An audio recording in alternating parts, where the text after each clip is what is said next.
नमस्ते बालमित्रांनो. नमस्कार पालकांनो. आईची शाळा या सदरात सर्वांचे स्वागत. आज आपण छान छान गोष्ट ऐकणार आहोत. एकदा काय झाले, आईने केले खूपच लाडू, पण एकच दिला हातावर. लाडूचा डब्बा फळीवर.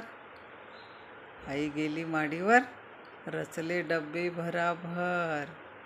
लाडू घ्यायला डब्यावर चढलो, पण धपकन पडलो पाठीवर. मग आई आली. आई म्हणते, काय झालं? आईला चुकलो म्हटलो आईला. मग आईने काय केलं, धमक लाडू पाठीला. मुलांनो, आईचे पटकन ऐकावे, गडबड करू नये, खोड्या करू नये. आवडली का गोष्ट? जय हिंद.